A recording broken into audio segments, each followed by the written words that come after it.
Hello YouTube, this is Jason, and hopefully you guys will be with me as I start this campaign and run you through a campaign of Kingdom Death Monster. This is not a tutorial video, so if you want to learn how to play the game, there are many videos out there. Beasts of War is how I learned to play the game. They're very good with the rules and entertaining to watch. But I've seen a lot of campaigns run on YouTube. Some are really good, some are not so good. Some of the video editing is amazing. I'm just using a simple camera, so I will try to show you the cards as I play. Hopefully the dice rolls are within the camera view, but nothing fancy here, just a fun campaign to watch if you want. I welcome any comments you have. Hopefully I do all the rules right. Again, it's not a tutorial video, but I will try to explain as I go along what's going on in the showdown, in the settlement phase, and in the hunt phase. As far as house rules go, I will be using promo cards, and I have a house rule of how to introduce those. There's not many other house rules I actually play with. I try to stick to the rules pretty clear and use all the game content, including patterns, including the milestones that come with some of the sets, as well as some of the equipment, and you'll see that throughout the gameplay also. Or you may not, depends on the random dice rolls. As you know, the game is very dependent on luck, dependent on dice rolls, and equally dependent on how you play and the tactics you use. So, without further ado, I am going to play the Prolouge Lion, won't skip that, and that'll be the first showdown that we actually play. I have 4 survivors. So if we scan down, I've got my 4 survivors already set up, 6 spaces away from the white lion. And those survivors from left to right, you have Eve, you have Adam, you have Zeus, and you have Hera. Kind of using the father of the gods and the mother of the gods, and also using, if you are a follower of Christian theology, Adam and Eve, the first people on Earth. I always do that, just I don't know what to call the beginning survivors, so we use those names. And of course there you've got the white lion set up and ready to go. So I know that if you've played Kingdom Death Monster before, you want me to stop talking and just play, so here we go.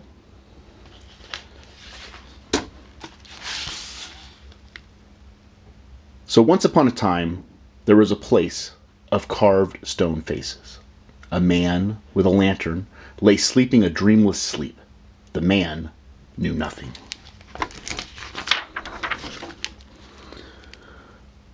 One day, the man woke up. He rubbed the dried ink caked over his eyes and opened them. Around him, he saw other people stirring, and beyond, a horizon of unbroken darkness.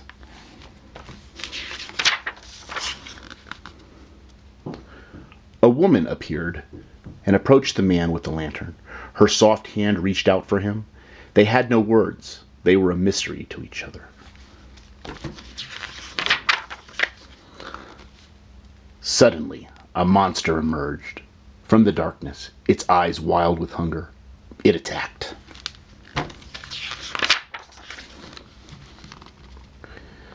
The people were no match for the monster. It tore their flesh and crushed their bones between its teeth. Some it devoured whole.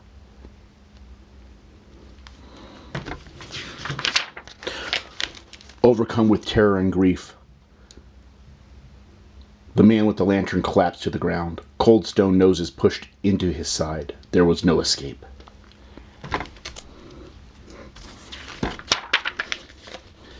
But the man did not want to die. Desperately grasping at the cold stone faces, he felt a crack and tore at it with all his might. A piece of stone came free. It was sharp and deadly. The man with the lantern scrambled to his feet. The weapon clenched in his fist. He took a deep breath and roared into the darkness. Somewhere, in the place of stone faces, nameless men and women stand together. They have nothing but a need to survive and a lantern to guide their struggle.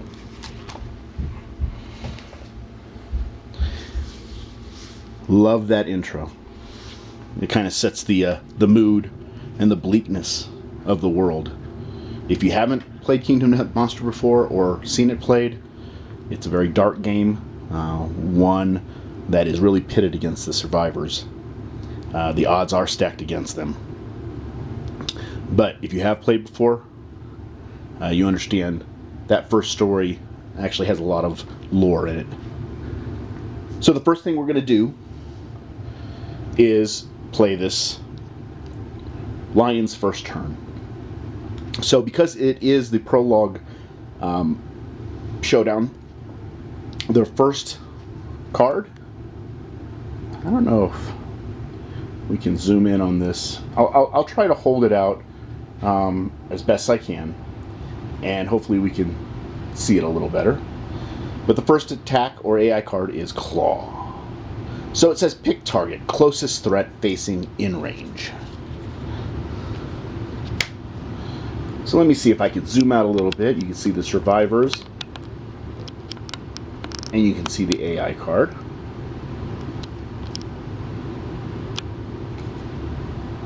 Okay. And so what we have here is closest threat facing in range. You have the 4 survivors. They're all the same distance, 6 spaces away per the startup. One of the house rules I do use is monster controller. So I tell you what we're going to do. We're going to give Zeus, standing right here, the monster controller token. And I know in solo play the rules say that you don't use the monster controller token, and so therefore when you target yourself you don't get the insanity. But I play with that because I like actually building up insanity with my characters, and I think it puts you at a disadvantage if you don't have that benefit. So if we pick the target, closest threat facing in range, we will pick Zeus. The reason we pick Zeus is because he gets 1 insanity, which is kind of like armor for the brain, and the white lion will move 1, 2, 3, 4, 5 spaces. So now the white lion is right up on our survivors. Move and attack. I moved. We will attack. Speed 2. Speed 2 meaning that there are 2 attacks the white lion will do. 2+ is the accuracy. He needs a 2+ to hit our survivors. I have no evasion as we are the starting in survivors. And it'll do 1 damage. 1 damage. Let's see. First, we did get a 1. So always a great way to start. But he did hit Zeus once. So doing a hit just means he hit. We will find out what the location is by using the location dice. So he did hit Zeus on the waist. What a great way to start. Because the waist is the only location on the prologue survivors that has any armor whatsoever. So if you look, your starting survivors are going to start with the cloth around their waist and the founding stone. From the story at the beginning of the showdown, it's the stone that they pried loose from the ground in that little intro. So we will take 1 damage to the waist, which really just removes the armor, the cloth. You don't actually remove the cloth, you remove the 1 armor point that the cloth gives you. And that would be the end of the white lion's turn. Now it's our turn. So a round consists of the white lion's turn and then the survivor's turn. So the white lion's had his turn, and we will complete out the round by giving our survivors their turn. Being the prologue lion, we know what the top hit location is on the hit location deck. So this is not always the case. This is the only fight where you know the first AI card and you know the first hit location card. But we know that first hit location card is the Strange Hand. So if you look at the Strange Hand, there is a critical wound description on here, and if you critically wound, then you have a chance to get a +1 permanent strength. So how are we going to guarantee that critical wound? Well, on the founding stone card itself, so it states, spend your action to sling the stone from anywhere on the board. Archive the card, which means put it back in the box. You expend it, and it's no longer on your character. For 1 automatic hit, so it will automatically hit, And it automatically crits if there is a crit location, which we know on the strange hand there is. So I will hit the white lion automatically. I will crit the strange hand, and then I will archive this card and put it back in the box. So with the critical hit to the strange hand, we take an AI card. So here's the AI card from the top of the AI deck. And we're going to go ahead and put that in the wound stack. So that's one wound to the white lion. So let's find out what the critical location says. You hack off the monster's hand. Spend 1 survival to treasure this moment and gain +1 permanent strength. Well, I think that's a fair trade, and that's why we do that initial hit with the founding stone. So Zeus throws the founding stone, critically hits. He will spend 1 survival, which is all the survival he has, and gain +1 permanent strength. So Zeus is now our heavy hitter. However, he doesn't have a weapon. So what he's going to have to do is use Fist and Tooth. So that was his action, and we're going to move outside of the white lion's front 2 spaces. Why? There's a lot of the white lion cards that has the white lion run forward, and if he runs you over, there's a possibility he's going to grab you and do damage to you automatically. So Zeus is going to move, and we'll move him 1, 2 spaces. Why not? So he's done his action, and he's done his movement. And now what we're going to do is we are going to move Adam. So Adam will go ahead and go 1, 2, 3, 4, 5. 5 spaces being the max number of movement spaces for your survivor. Throughout the campaign, your survivor may be modifying that movement. Sometimes you can get more movement, sometimes you get less. But for right now, as a starting survivor, you get 5. So he'll move to the back of the white lion. So why is he going to move to the back? Because we can hit the white lion in the bud. And if you hit the white lion from the back or the blind spot, these 2 spaces right behind him, then you get a +1 to hit. So Adam is going to use his founding stone, but he's not going to throw it. What he's going to do is he's just going to attack, which are these stats up here. So the 2 on the top means there's 2 attacks, 7+ to hit, 6+ because I'm in the blind spot, and it does 1 damage for each hit. So Adam needs 2 rolls, attacking with his founding stone, needing a 6+, and he did get 1 6. So he did hit the white lion. So what we do is we draw 1 hit location card, and the hit location says, I hit him in the beast temple. There is a failure reaction, so if I fail to wound, we'll perform this. On the lower half, if I do a critical hit on him, which right now is a Lantern 10, then we'll read this and ignore any of the reactions. So first things first, we have to wound him.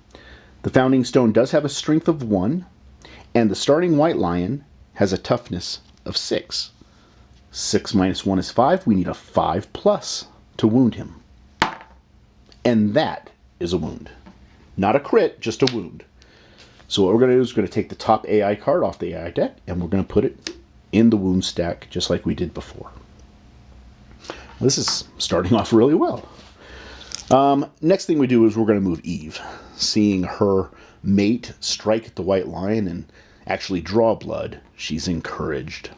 She runs forward with her founding stone. But Eve is not in the blind spot. So Eve is going to take 2 swings with her founding stone at the side of the white lion, but she'll use the basic stats, unmodified, of the founding stone, which is a 7+ to hit. So there is a perfect hit, which is a Lantern 10, is what we call this, Lantern 10. However, the founding stone doesn't have any benefit for a perfect hit, so really it just is a hit. Just like before, we're going to pull the top card off the hit location deck and read it. The beast flank, which makes sense because Eve's attacking from the side. I love it when these things actually make sense a little bit. So there is a wound reaction. So the wound reaction means if Eve were to wound the monster, that we would read this verbiage. There's also crit opportunity. So the founding stone is a strength of 1, and the white lion has a toughness of 6, meaning I need a 5+ to wound this white lion. So, I'll move it. So, Lantern 10. What does that mean? Well, one thing it means is I wounded him. So there's the AI card for the wound. Second thing it means is we will ignore this verbiage, and we will skip down to the lower verbiage here where it is critical wound. The critical wound states, the white lion is knocked down, so we turn him on his side. Good job, Eve.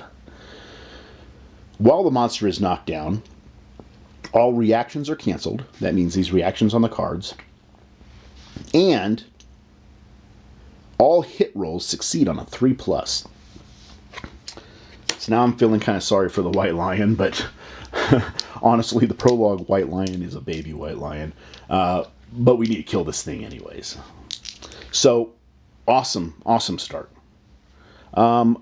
Since we only need a 3+, what we're going to do is we're going to go ahead and move Hera up. And per the verbiage on the card, instead of a 7+, she only needs a 3+. So we only miss on 1s and 2s. Founding Stone, 2 attacks. That's a 7 and a 5. So good on us. That's 2 hits. So how do we resolve 2 hits? We draw 2 hit location cards. Flipping it over, we get to decide in what order these hit location cards are going to be attempted to wound. So you do them one at a time. Now we'll cancel these reactions. So let's take a look at these critical wounds. This one will give us a lion claw and a -1 movement. And this one here says we gain a white lion resource. And on a roll of D10, the result of 10, the white lion dies immediately. So I tell you what we're going to do. We're going to do the beast paw first. Why? Because we could possibly crit this and get some resources. The next thing we'll do is the beast chest. Why? Well, we could get some resources, but there's a chance this white lion could actually die instantly, which is good. I just want to do it this way so that we have a possibility of getting more resources. So, again, just because it's lying on its side doesn't mean its toughness is any lower. Toughness is 6, and Hera has a founding stone with a strength of 1, meaning we need a 5 to wound the white lion. A Lantern 10 would be awesome, then we could possibly get some resources. So here we go with the first roll. That's an 8. It's not a critical wound. All it is a wound. So we'll take the top AI card and put it in the wound stack. If you haven't been counting right now, the white lion has 4 AI cards plus its basic AI card, which means that it's basically got 5 life left. For the second wound, same thing. We need a 5 to wound this monster. That's a 6. And it didn't critically wound, it just wounded. So we take another AI card and put it in the AI wound deck. And now that is the end of the round. So really good job by the survivors. We have taken this monster down to 4 wounds in the first round of combat. I don't know, this is probably the best I've ever done. Knock on wood that I didn't just jinx myself. But now it is the monster's turn. At the beginning of the monster's turn, the monster will stand up. So the monster does stand up. The monster controller token will move over to Adam. You can't see off camera, but I've got the survivors all in a square, and I'm just rotating the monster controller token around clockwise. So Adam was the next person over there. The AI card that I pull is Chomp. So he's going to attack. The first thing on the pick target is the closest threat facing in range. Well, nobody's facing. So the facing would be from these squares forward all the way across the board is facing. So nobody's facing the white line, or the white line's not facing anybody. The closest threat in field of view. Well, if I look at the board, there's 3 of them. What you have is Eve, Hera, and Zeus, and they are all equal distance from the white lion. So what we're going to do is we're going to pick anybody but Zeus. Why? Because Zeus already had his cloth torn, and so he doesn't have armor on his waist. Our 2 females have armor on the waist. So we're going to go ahead and attack one of them. Neither one of them is the monster controller, so we'll just attack Eve. so that he's facing just one person and not two of our people. One attack. It's a 2+ to hit. There's no modifiers on this, so anything but a 1 hits Eve, and she gets hit. Chomp says it's a headhunter, so it always hits the target's head location. Well, as you know, if you played Kingdom Myth Monster before, let me just try to show you. So your head location only has a heavy box. And when it's a dark outline box like this, if you fill it in, it means that you're going to be knocked down. All the other locations have light and heavy. But because Chomp says it's a headhunter, it always hits a head location, it's going to hit her head and it will knock her down. So what we're going to do here is, based upon all the lucky rolls I've been getting, I'm going to dodge. So I'm going to use my 1 survival that Eve has, take her down to 0. So now neither her nor Zeus have any survival. And I will dodge Chomp. When you dodge it, I use my survival to dodge, and nothing happens. It's basically as if the monster missed. So that AI card is going to go into the deck. Believe it or not, that is the White Lion's turn, and we will transition over to the Survivor's turn. I will actually use Eve first, because I don't want her to get run over in case the monster reacts that way. So Eve will move 1, 2, 3. I think we'll just move her 3. And she'll attack the White Lion from the side with her Founding Stone.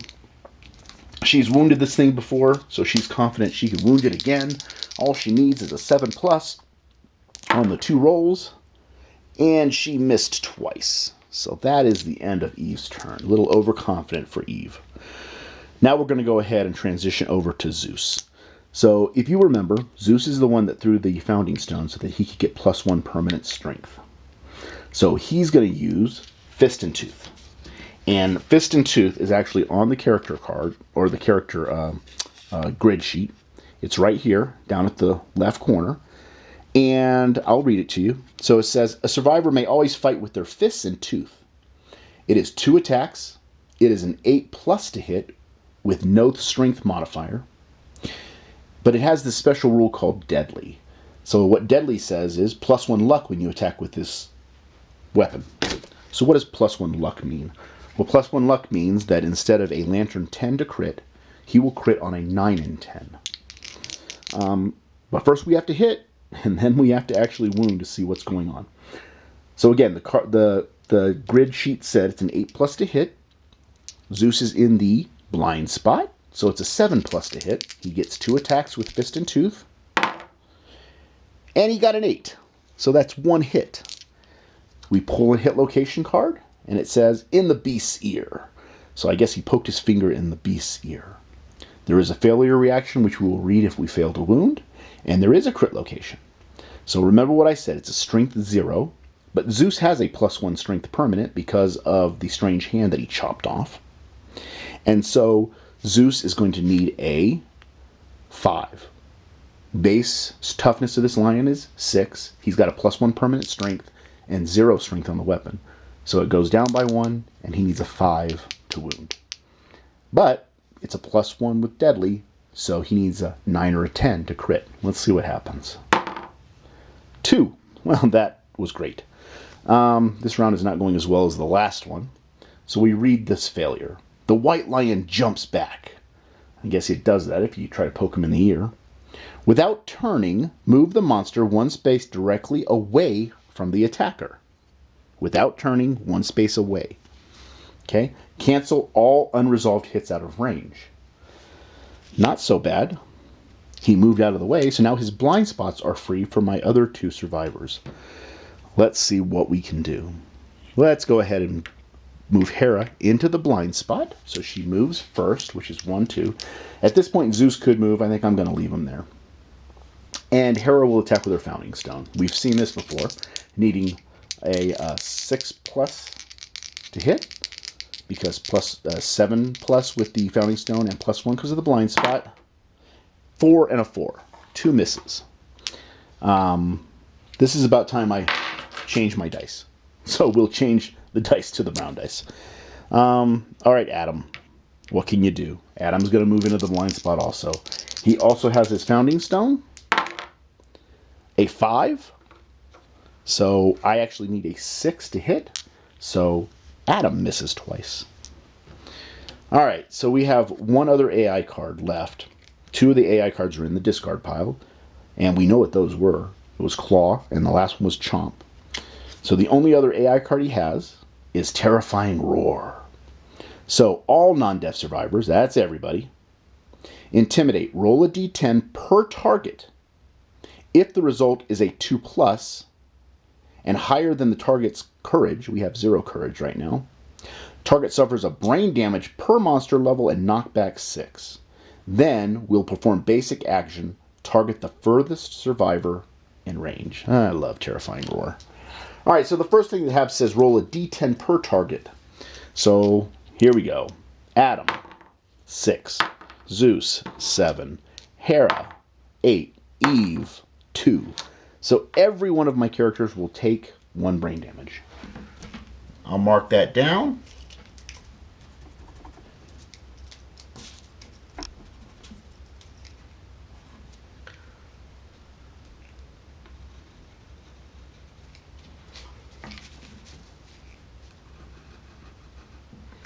Okay.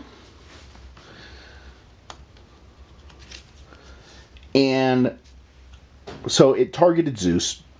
Zeus had 1 insanity because it targeted him the first round. So I removed that insanity. He's back down to 0 insanity. Adam did fill in the first box of the brain damage. And if you go past that box, you have to roll on the severe brain trauma chart.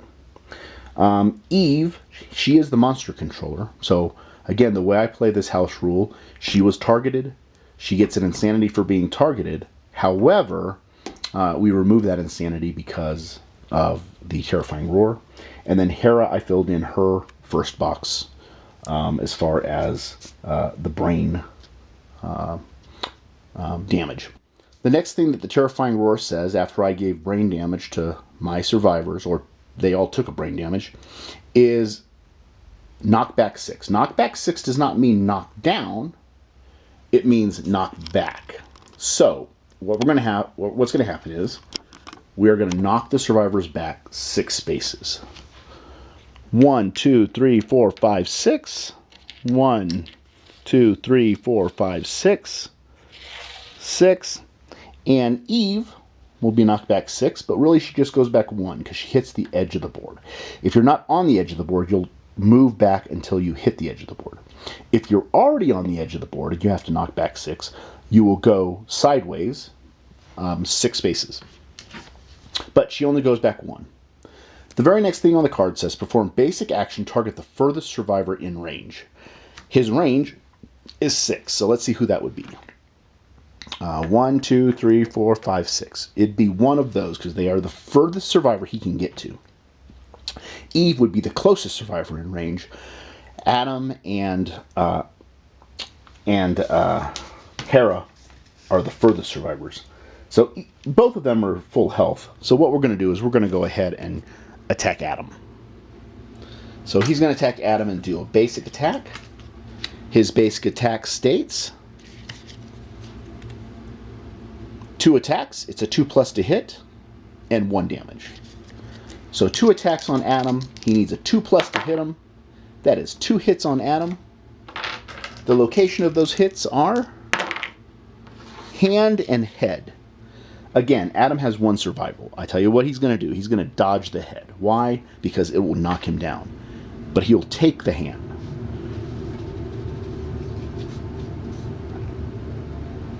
So he now has a light injury on the hand, and he has no more survival. But, lucky for us, that is the end of the White Lion's turn. So we will shuffle the 3 AI cards we have left. Remember, we have Chomp somewhere in here, Terrifying Roar again, and Claw, which was the very first thing that the lion did. Not a bad grouping of 3 cards, though. We really want to get rid of Terrifying Roar, so let's hope it's on top, so when we start doing damage, that's the one we pull. Alright, once again, I think what we're going to do is we're going to move Adam, who got injured, 5 spaces to the back of the White Lion. and he will attack twice. 7+ with the Founding Stone, 6+ because we are in the blind spot. Let me zoom in a little bit. I just kind of wanted to get everybody, but let's concentrate on where the White Lion is, as Eve is kind of out of the picture right now. So 2 attacks, a 5 and a 3, 2 misses. We'll go ahead and move Hera around to the blind spot, trying to give us as much advantage as we can, needing 6 pluses to hit. That is an 8 and a 7. So Hera said, enough of this missing. Let's just hope we don't pull the trap, and we did not. So what we've got here is she hit him in the fleshy gut, and she hit him in the beast back. Again, I love it when it makes sense.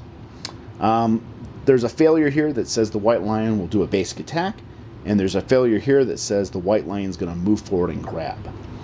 I would like the White Lion to come back this way so that Eve might have a chance. So what we're going to do is we're going to go ahead and do the fleshy gut. Why? He'll do a basic attack if I fail to wound. So again, Eve's got the Founding Stone, which is a strength 1. He's got a toughness 6. We need a 5+ to actually wound him. That's an 8. Thank goodness. So fleshy gut goes into the discard pile, and we remove 1 AI card. He now has 2 AI cards plus his basic. Second attack, same thing. There is a failure on this, which means he's going to run forward and grab Zeus, so let's hope that doesn't happen. And that's a 1, so she failed. So the failure states, full move the monster forward in a straight line. Cancel all hits not out of range. Any survivors passed over suffer grab. So he's going to full move. 1, 2, 3, 4, 5. Remember I said he'll stop if he reaches the board edge? Well, he just did. And he grabs Zeus. Now you can't put Zeus knocked down in front of the White Lion, so we'll put Zeus in the more logical space, which is right beside the White Lion, on the side that he actually was on when he got grabbed. When you get grabbed, you place the target knocked down in front of the monster, so we did that, and the target suffers 1 damage per monster level. So he will suffer a damage, and he'll suffer a damage to his waist again, which is good. It's just a light injury on the waist. There are worse things that could have happened there. The only other person that we have left is Eve, who's way back here. So the White Lion's way over there. There's not much she can do. So what she's going to do is she'll just 1, 2, 3, 4, 5. She'll run forward to try to get at least in the fight. Alright, so we're back to the White Lion's turn. So at the end of the White Lion's turn is when Zeus can stand up. So he'll remain knocked down for now. We'll draw the AI card, and of course, it's the one card I didn't want to see. It is Terrifying Roar. So, all non-death survivors. Roll a d10 per target. The result is a 2+ and is higher than the target's courage. Target suffers a brain damage and is knocked back 6. So, we will start rolling for Adam, 4, Hera, Eve, and Zeus. Okay. Hera's good because she is the monster controller this turn. Zeus, we fill in his first brain damage box. Eve, we're going to fill in brain damage box. But Adam. So Adam has 0 insanity. He's had his first box filled in. And so now we're going to roll on the brain trauma chart. So the brain trauma chart is here. I won't show you the picture. It's pretty gruesome. But you roll a d10, consult this chart, and find out what actually happens to Adam. So a lantern 10. I'm going to tell you the higher the rolls, the better for these charts. So the lantern 10 says Frenzy. Gain 1d5 insanity, +1 speed token, and +1 strength token. When you get tokens, they are temporary. And here's what the tokens look like. So he'll get both of these tokens. So it gives him 1 extra roll on the attack. So instead of attacking twice with the Founding Stone, he'll attack 3 times. And the strength gives him a chance to a better chance to wound. He also gets 1d5 insanity. So 1 insanity. And remember, insanity is not such a bad thing. Insanity is kind of armor for the brain. The other thing it says is ignore slow on melee weapons. That's NA for us because our weapons aren't slow. You may not spend survival. Well, he has 1 survival, but he won't be spending it. You may not use fighting arts. He doesn't have any fighting arts. You may not use weapon specialization or weapon mastery. He doesn't have that. And can be gained multiple times, lasts until the end of the showdown. So I'll tell you what, Lantern 10 on the brain trauma chart was not bad at all for us. Now the card says we'll do knockback 6. So here's where it's going to hurt us. 1, 2, 3, 4, 5, 6. 1, 2, 3, 4, 5, 6. 1, 2, 3, 4, 5, 6. And Zeus will be knocked back 6 to the corner here. Remember what I said. He's not on the board edge. Well, he is on the right side, but going away from the monster, he will be knocked back towards the longer board edge, and he'll stop because he was 1 space away. So it's the end of the monster turn. And Zeus is going to stand up at the end of the monster turn. So now we know that Terrifying Roar is one of the 2 cards that are left. So that may sway our decision on whether or not we want to actually use the Founding Stone because we are so far away from the White Lion right now. So let's go ahead and do the Survivor's turn. So Zeus is the only one that can really do anything right now. 1, 2, 3, 4. Zeus will go ahead and attack. Now the question is, should we actually attack with Zeus? Or should we let that AI card be drawn that is left? It's either going to be Chomp, or it's going to be, which is going to hit the head location, and it only does 1 damage. Or it's going to be Claw, which does 2 attacks. And because if we actually remove that last AI card with Zeus, Terrifying Roar is the only card left, which will keep knocking us back 6. I think if we'll go ahead and attack. If Zeus actually ends up wounding the White Lion, then maybe we'll have one of our other survivors throw their Founding Stone. I don't like to waste these Founding Stones, but I can't have Terrifying Roar being the last AI card. If Zeus fails to wound, then we're going to find out what that other AI card is. So let's go ahead and do that. Zeus is attacking from the back. It's an 8+ normally, but he needs a 7+ because he's in the blind spot. And that would be a critical hit. So Zeus does hit the White Lion and hits him in the fuzzy groin. There is no negative to this, but there is a critical wound chance. So he hit him in the ding-dong, which the model does actually have a ball sack on it. So, and you can see it from the blind spot. So again, the card makes sense as far as the hit location goes. So Zeus will reach out with his fist and tooth, and he will grab the lion by the ball sack. He needs a 9 or a 10 to crit. However, he just needs the 5 to wound. So that would be a 7. So once again, he hits the fuzzy groin, punches him in the ball sack, does damage, so we're going to pull the AI card. Now the only AI card left is Terrifying Roar. And honestly, I cannot have Terrifying Roar being the last card because I don't want the rest of the survivors to take so much brain damage. So what we're going to do is we're going to have Hera. Why not? Hera's going to throw her Founding Stone. So let's move our characters up. Eve's going to go 1, 2, 3, 4, 5. Adam's going to go 1, 2, 3, 4, 5. And Hera's going to go 1, 2, 3, 4, 5 and throw her Founding Stone. So again, we will use our action to throw the Founding Stone. And the action says sling the stone from anywhere on the board. We could have stayed there. I'm just moving up because I'd like to get closer. Archive this card, which means it's gone back in the box. And do 1 automatic hit that inflicts a critical wound. The only thing that could really mess us up here is if the hit location is the trap, which it is not. It does have a critical location, so it hits the beast's knee. So here is the last AI card, which we know is Terrifying Roar. The white lion's not dead yet. We need to do one more wound. The white lion's knee twists unnaturally and shatters. The white lion gains -1 movement token. So there it is. So the white lion's not going to be moving 6. He's only going to be moving 5. He's got -1 movement. And that is the end of the survivor's turn. Zeus is now the monster controller, but Zeus is in the blind spot. So we will go ahead and do the basic action for the white lion. The little basic action says, closest survivor in field of view. Now, because he is in the blind spot, he's not in field of view. So that means the white lion can see the other 3. It is the closest survivor.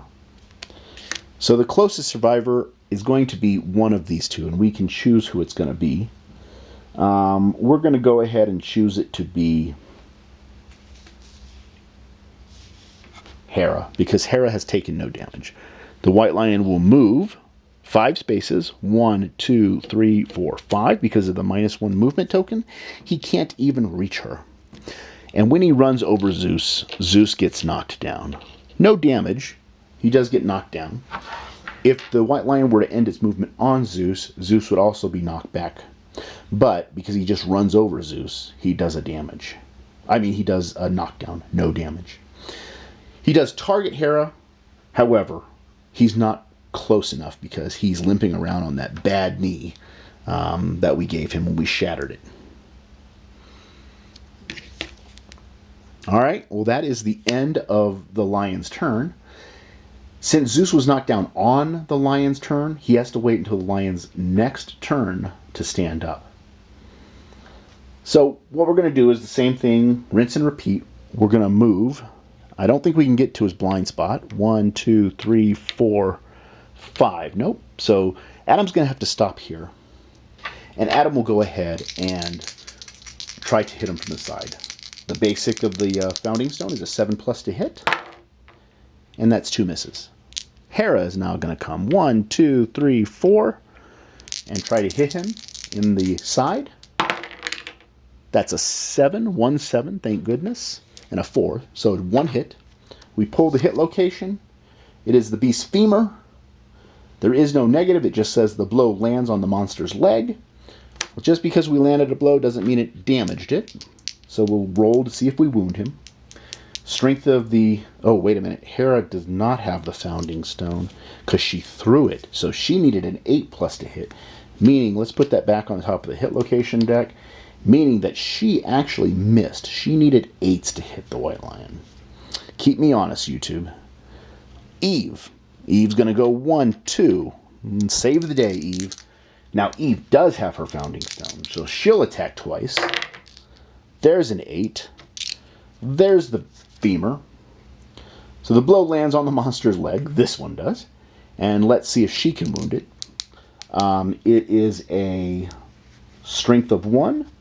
The white lion has a toughness of 6, so I need a 5+ to wound it. 6. The white lion dies. So, end of the prologue. Battle, at least. And now let's find out what happens now that we have defeated the white lion. Survivors are victorious. In the aftermath, players should fill in the unfilled box on hunt experience. So all of my survivors get an experience for killing the white lion. So we fill in one hunt experience box. And the way I run this with these modified character sheets, I filled in the hunt experience box. So there's the one box I filled in. And there's age markers. So there's one here, here, here, and here. I start my survivors off at age 16. When they hit the first box, I say that they're age 20, age 30, age 40, age 50, and then they retire. It's not a necessary game content thing to say what the age of your characters is. I just do that because I think it's a fun way to track how old my characters are. And I start my survivors off at 16. Again, it's an aesthetics thing. It has no bearing on game content whatsoever. But one hunt experience doesn't get us anything. It gets us closer to aging. So collect your rewards. By scavenging the monstrous corpse, the survivors earn resources. Yay! So we take out the White Lion's resource deck. So it's the yellow cards in the White Lion deck of cards. We'll shuffle these up, and we'll draw 4 White Lion resource cards. So the first one is the Lion Testes. Second one is a Lion Claw, White Fur, and Golden Whiskers. Okay, in addition to the 4 White Lion resources, we actually get 4 basic resources. So drawing those from the basic resource deck, I have Hide, question marks, which could be anything. You'd now have no idea what monster bit this is. Can be used as bone, organ, or hide. We have monster organ, and we have another one of these mystery bits. So looking through what we gained from our prologue fight, that's an excellent haul. So now we go, after they defeat the White Lion, the survivors wander the darkness, drawn to a soft glow blooming in the distance. Again, for aesthetics reasons, I actually play with a lantern horde, and I actually lay out my survivors. This can get pretty onerous sometimes as the number of survivors actually get larger and larger. But we'll go ahead and read through the rest of this initial setup of our settlement. So in the first story event phase, players create the settlement they will return to in every subsequent settlement phase. So place the settlement board in the play area. I did that, along with the gear grids and survivor record sheets. These are now the returning survivors. Use a double-sided settlement record sheet to record information about your settlement. Start by naming your settlement. So let's go ahead and name that settlement. And we're going to name that settlement Olympus. And that's to go with the theme that we have going of Zeus and Hera.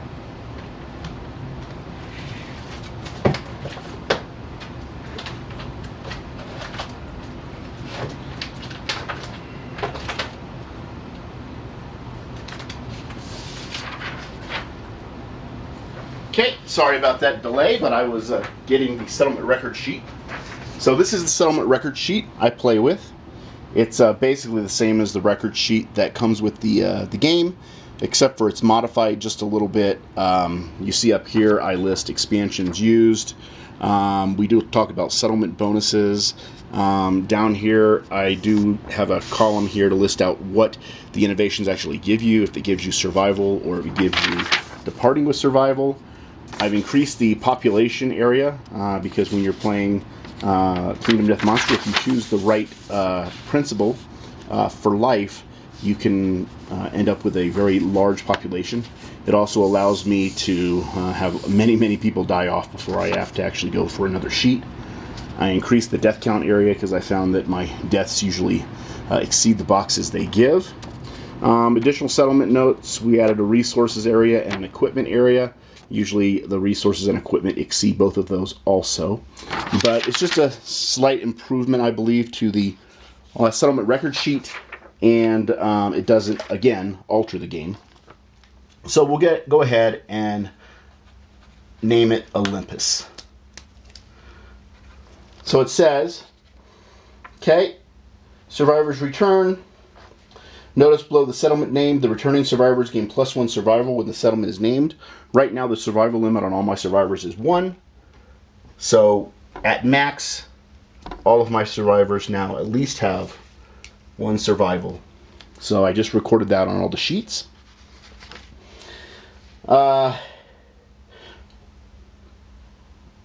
Returning survivors. This happens after every showdown.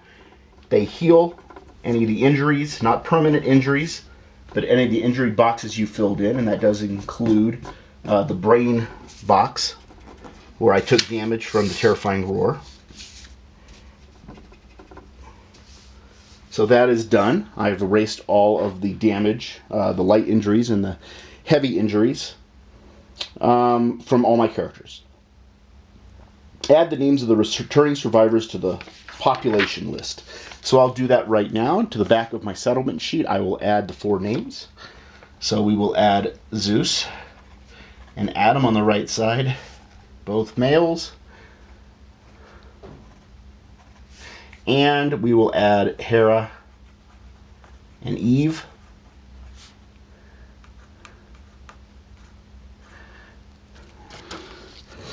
And I will go ahead at this point and record on Zeus's sheet that Zeus, for his heroic deeds,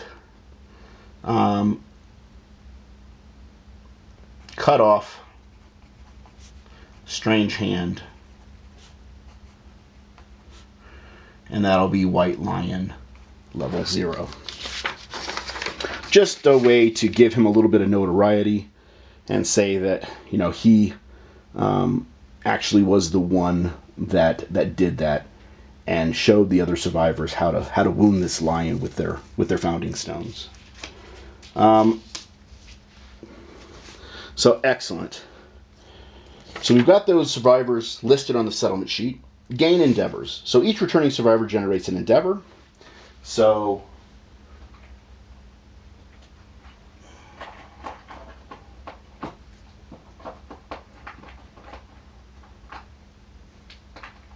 here's 4 endeavor markers. And we will go ahead and put that up here on the board. I might as well put my 4 survivors on this board up here. And so that's where you gain endeavors. Update the timeline. So if we look on the timeline, we'll fill in the first box. And it is a settlement event. And that settlement event is going to be first story. So going by the book, settlement event first day. Find the first day settlement event card and place it in the play area. First day determines the population of your settlement. So this is the only time you're going to use this settlement event. And then it gets archived, put it in the box, not to be drawn again. The first day settlement event will help set up your settlement if it is the first event of a new campaign, which it is. Okay? The survivors wander, drawn to a blooming light in the distance.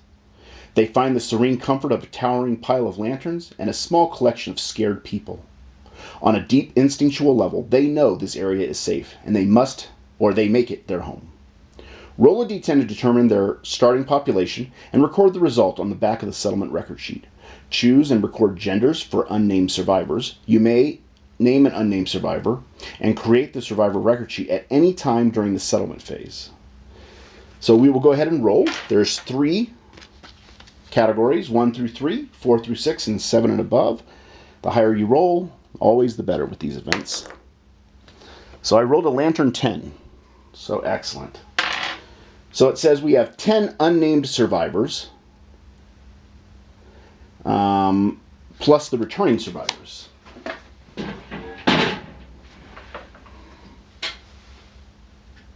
So I'm going to go ahead and in my little settlement area, again, just for aesthetics, it's not really part of the game, I will go ahead and add 2 more survivors. So I've added 5 males and 5 females. So let's go ahead and record that now. 2, 3, 4, 5. 1, 2, 3, 4, 5. Okay, I recorded those 10 survivors on my record sheet. 10 plus my 4 returning survivors gives me a population of 14 right now. Again, excellent starting for this campaign. Okay, the second half of this card reads, return to the settlement section of the first story and proceed to returning survivors. So that is in the rulebook. The first day settlement card will not be used again during the campaign. Do not include it in your settlement event cards. So we'll archive that off to the side. And we will turn to first day in the book.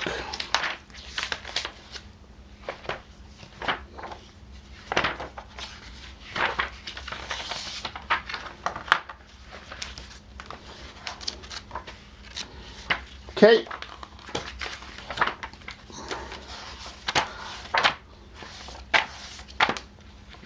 Sorry, I'm flipping back and forth because I want to make sure I do this right for all of you who have never played this game before and are watching this. Okay, we turn to Returning Survivors, and we'll trigger that story event now. So,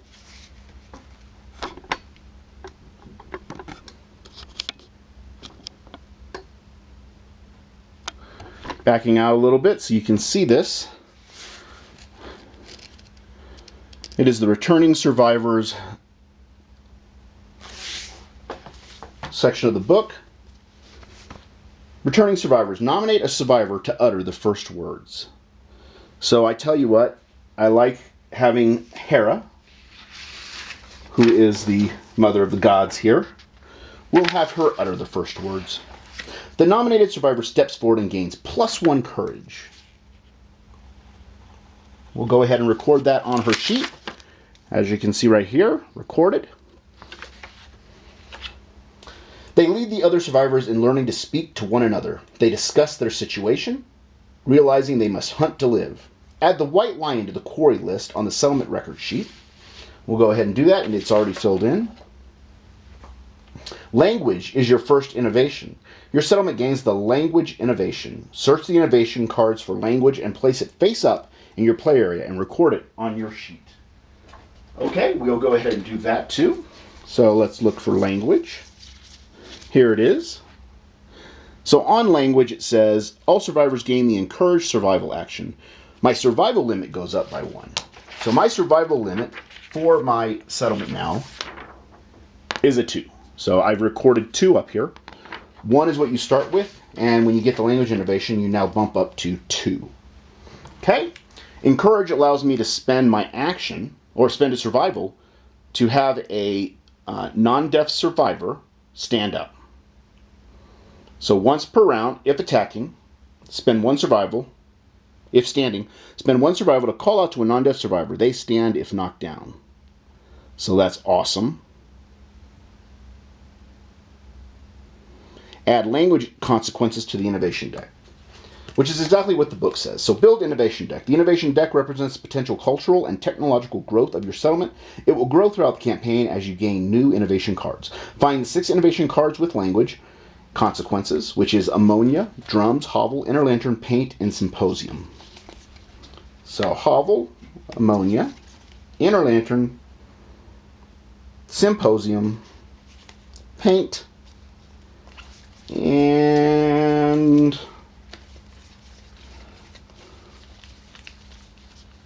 drums.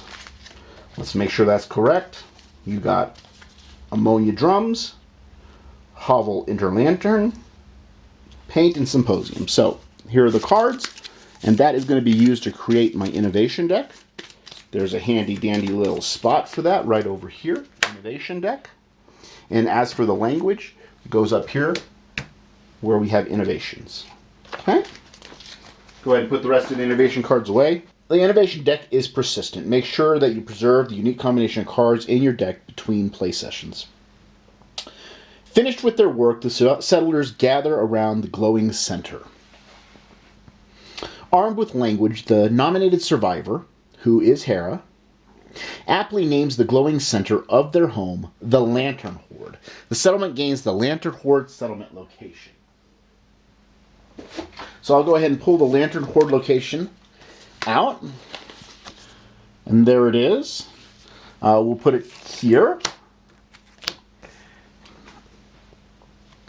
The settlement gains the Lantern Horde settlement location. Search the large settlement location cards for the Lantern Horde and place it face up in your play area.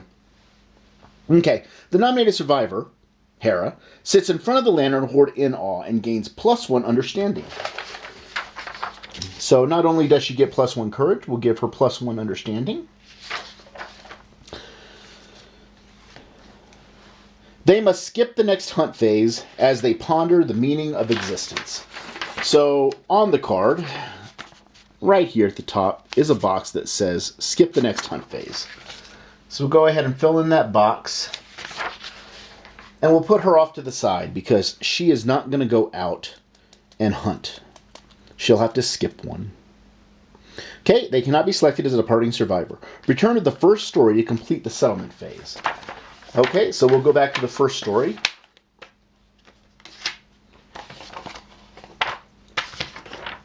Okay? And update the death count. Luckily, no survivors died. Step 6 in the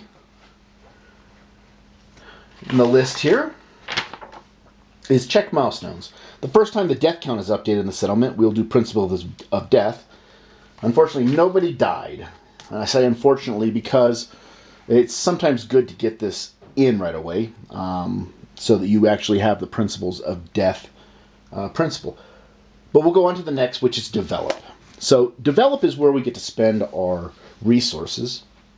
We have 4 endeavors, and we have these resources.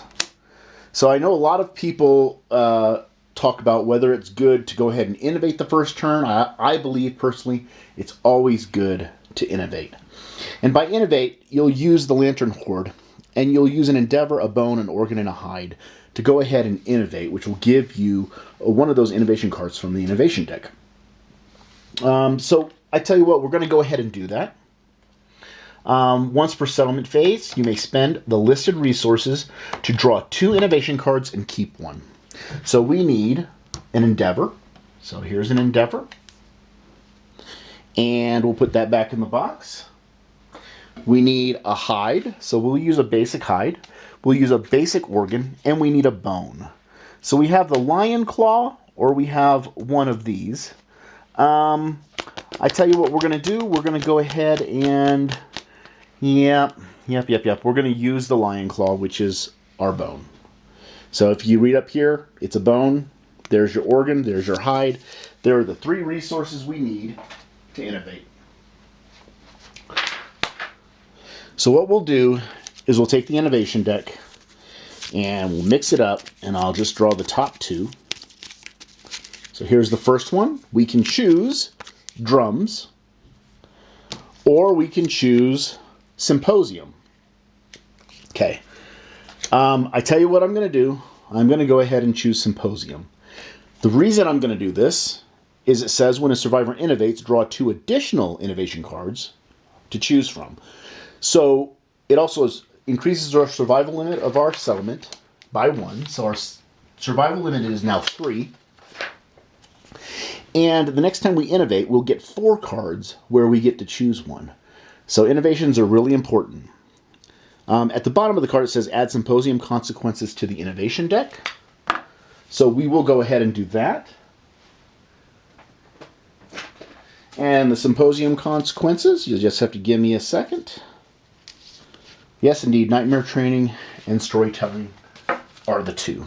So we'll go ahead and add those to our innovation deck. And we'll go ahead and shuffle that up real quick. And we'll put drums back in there. So our 2 innovations now are symposium and language. Okay, not a bad draw for innovation, but you can see how getting those early and getting those extra benefits going for your settlement, it's a good thing. I do have 3 endeavors, so I'm going to go ahead, and if you look down here, I can build the bonesmith, the skinnery, and the organ grinder. So I tend to build those right away. Not much more that you can use the innovations for. You could build stone noses out of them at this point, or you could augury if you build the right locations. But we'll go ahead and build those 3 right away. And it's going to use the 3 innovations for those 3 locations. Or 3 endeavors, I'm sorry. Okay, so what are we left with? Well, I will say that 2 of our survivors do not have a weapon, because those survivors used their founding stones in our last encounter with the White Lion. So I need a couple of weapons. I do have these, which could be used for anything. I do have an organ, a hide, and another organ. So I will go ahead, and I think maybe we'll concentrate one of our people to be fist and tooth. Maybe Zeus, who already has a +1 strength, should concentrate on fist and tooth. Because as you gain experience in a certain weapon mastery, fist and tooth is a weapon mastery that you can get, there's benefits that come with being specialized or being a master of that certain weapon. So Fist and Tooth does have its benefits, but I do need to maybe get a bone axe. So the bone axe is a pretty powerful weapon. So I tell you what we're going to do. We're going to do that, and we'll use the testes.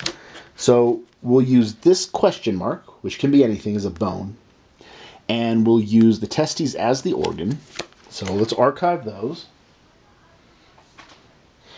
And that means we will be able to build ourselves a bone axe.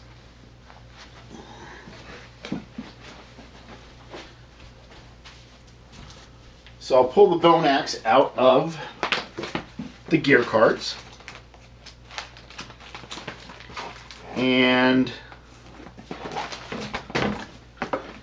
if you take a look at the bone axe, you're looking at a 2-attack weapon that hits on a 6+, but the strength is a 3, so it's a much stronger weapon. You're more likely to wound with this. It does have this frail characteristic, which means that if you do hit a super dense location with it, it will break. And it is savage, so once per attack, if you critically wound, cause 1 additional wound. This effect does not apply to impervious hit locations. So once per attack, I mean, if you get basically 3 critical wounds, or let's say you attack twice, and both of them are critical wounds, you can only use it once, but one of those will actually cause an additional wound. So we will go ahead and give that to, I think I'm going to give that to Adam. And we'll give Adam's Founding Stone to our new departing survivor that we'll go ahead and create off camera before I start the next hunt phase. Okay, we still do have this equipment left. So, an organ, which is Golden Whiskers. Don't necessarily want to use that. And so the reason I don't want to use the Golden Whiskers is we might be able to build a harp with it. I could use it to build monster grease, or fecal salve, or a lucky charm. I don't think at this point any of those really help us. I mean, the monster grease does give us a +1 evasion. But let's go ahead and let's use both of these. So again, why would I go ahead and use the white fur and this question mark is because I want some armor. And the way I like to start off the Kingdom Death campaign is I'll use both of that to build armor, and we'll go to the skinnery. We'll use them both as hide. We'll go ahead and build 1 rawhide headband, and we're going to go ahead and build 1 rawhide vest,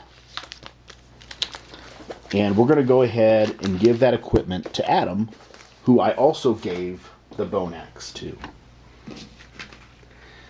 So the method to the madness is you have the bone axe. You can move these around however you want, but we have the bone axe. If we end up putting the rawhide vest here and we put the headband here, number 1, it gives us +1 evasion. So Adam gets +1 evasion. So it's a little harder to hit him. We also have a connection here, which this puzzle piece says I can use the action to look at the top 2 AI cards and put them back in any order I want. So if we arrange the cards like this, not only does he get a +1 evasion, not only does he get 2 armor, he gets a +1 evasion, he's also going to get this special ability where he can look at 2 AI cards and put them back in the AI deck for his action. Of course, now that Adam has the armor, he has the cloth, the loincloth goes around his waist. He has 1 armor on his head, and he has 1 armor on his body, as well as +1 evasion. He's going to be our tank. I mean, he's not very tanky, but he is going to be the tank for us, mainly because he's got a better chance of surviving than the other survivors.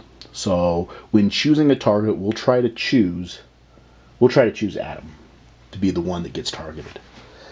I'm still debating over the golden whiskers.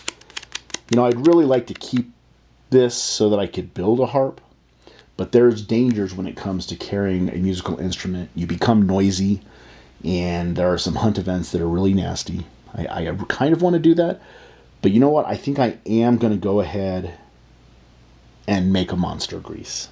So the monster grease requires an organ. This is an organ. We'll archive that, and we'll get monster grease. So the reason I'm getting monster grease is it will give somebody a +1 evasion. Well, since we're making Adam the target, we're going to go ahead and put the monster grease on Adam. So not only does he have a +1 evasion for his rawhide vest, he's now got a +1 evasion for the monster grease, so he's got +2 evasion. So again, a little slippery, a little armored. He's more armored up than any of our other survivors, so hopefully he doesn't die too quickly as our tank. He's also got the axe, so he will be in melee combat range with the lion, who we're going to go fight next. So hopefully he survives. So that does it for all of our resources. We are done developing. We did not have anybody give birth, so no procreation. So no procreation, there's no babies, so no principle of new life. And we'll prepare departing survivors. So preparing departing survivors really consists of what we just did. We gear up our departing survivors. We have to create another one. And so in the next video I post, you'll see what the name of that new character is. And we'll update survival if we were able to gain any. Looking at my characters and the innovations, we will not be gaining any survival, so that we'll all go out with 1 survival. And we'll start the hunt. So the hunt is on the other side of this board.